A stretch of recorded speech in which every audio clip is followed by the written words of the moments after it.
Renata, quando você fala de todos esses módulos que você tem dentro da cosmetologia do bem, a gente então imagina que as empresas que estão começando, as empresas que querem ir para esse lado de produção mais natural, vão buscar vocês ou para fazer tudo, ou para fazer uma parte dos cursos, enfim.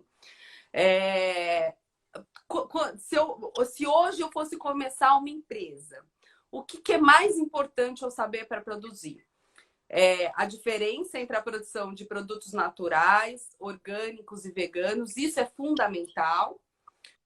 Ou quando a gente fala de clean beauty, pressupõe que qualquer empresa está preparada para produzir qualquer um desses três tipos de produtos. Vamos diferenciar cada um para ficar claro para as pessoas. Sim, na verdade, assim, hoje teve um crescimento muito grande desse interesse por cosméticos naturais.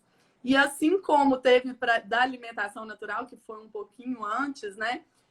Quando um assunto fica muito assim em alta, posso dizer assim, tem que se tomar um cuidado muito grande com essas definições. A gente recebe muitas mensagens das pessoas interessadas numa consultoria individual para criar a marca e tudo mais. E nesse contato a gente percebe o tanto que falta um pouco de um senso, de uma noção do que é o quê, sabe? Sim. Então, assim, eu percebo muito que as pessoas escutam falar cosmético natural, mas cosmético vegano é ótimo.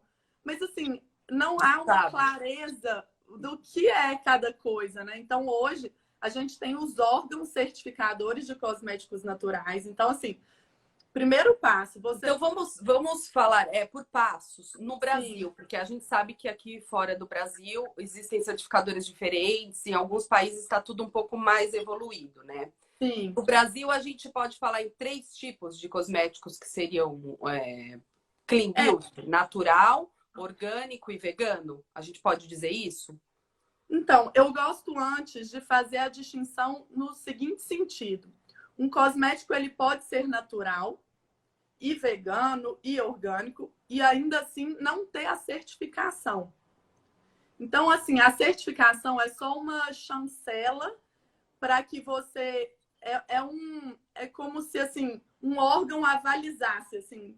Sim. Eu carimbo isso aqui que eu garanto que ele vai cumprir os meus requisitos. Eu sendo uma certificadora de cosméticos naturais, ou orgânico ou vegano.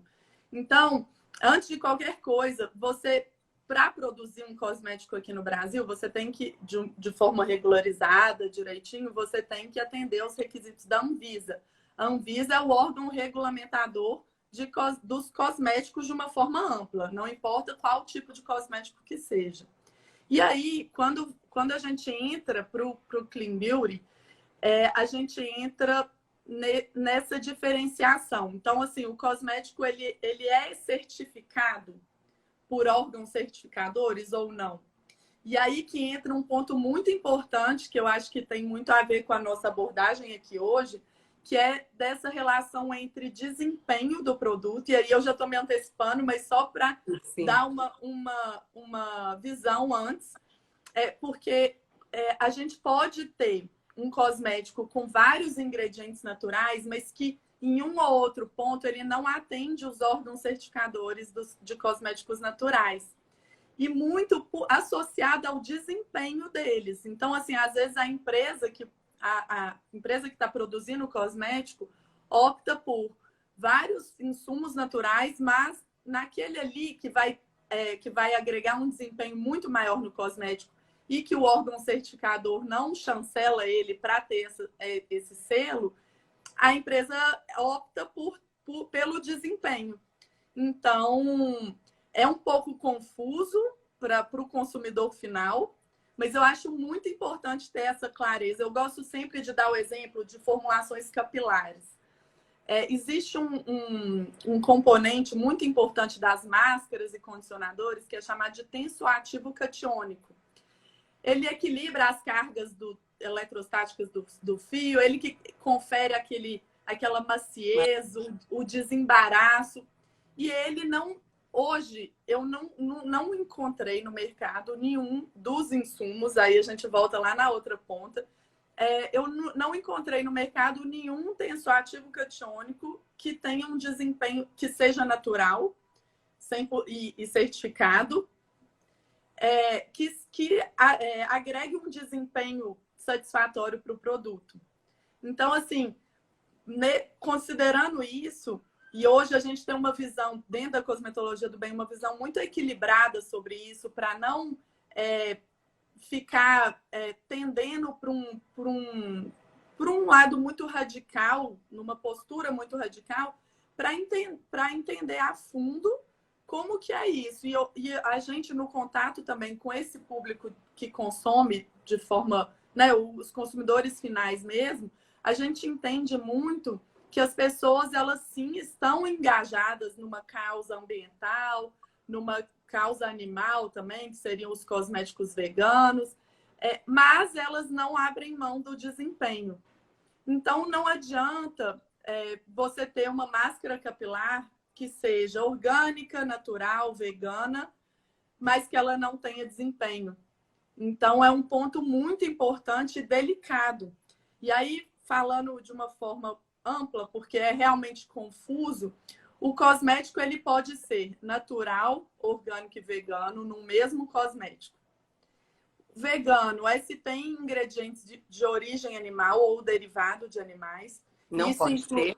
Não pode ter. Nada. Então, isso inclui mel, cera de abelha também, lanolina.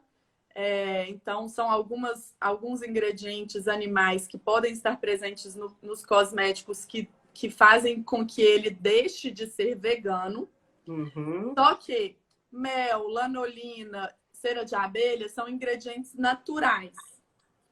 Não são ingredientes processados e tal. Então, eles entram dentro do pacotão cosmético natural. Perfeito.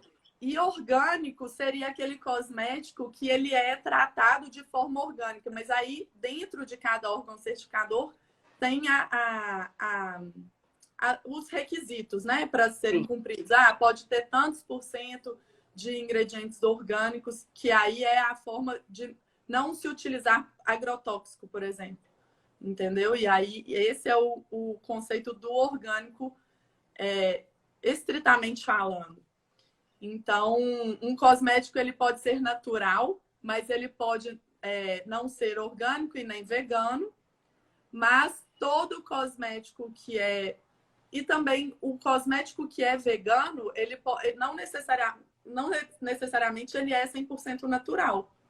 Ele pode ser vegano, e aí que entra a confusão do público final que não se aprofundou nisso e escuta e acha que, né, assim, o cosmético ele não é regra. Normalmente os cosméticos veganos eles vêm muito alinhados com esse conceito natural pelo estilo de vida vegano mesmo, mas falando de uma forma analisando assim tecnicamente, o cosmético ele pode ser vegano e pode ter parabeno, por exemplo, que não é derivado de animal e não é natural, entendeu? Então é importante o consumidor ter esse conhecimento, ter esse senso crítico, que é a nossa missão, que é espalhar essas informações e que as pessoas tenham o poder de escolha. Esse é o nosso principal mote. É isso, porque, né? assim, uma coisa não tem problema nenhum. O problema, para mim, é a falta de informação. Mas a gente preza muito pela informação para transformação. Para ação e transformação. Então, é muito importante que as pessoas estejam munidas de informação confiável, relevante, para poderem tomar a decisão que elas julguem importante para elas, né? Então, eu acho que é a nossa missão principal dentro da cosmetologia do bem. Isso é muito importante e é um recado incrível, né? Na verdade, é uma missão, é o DNA da empresa de vocês, dessa coisa de educação, né? De ensinar e dar a liberdade da escolha, né? Porque a liberdade de escolha de tudo que a gente passa no rosto, que a gente usa, né? De todos os produtos, da forma que a gente se alimenta ou que a gente vive, são escolhas pessoais, né?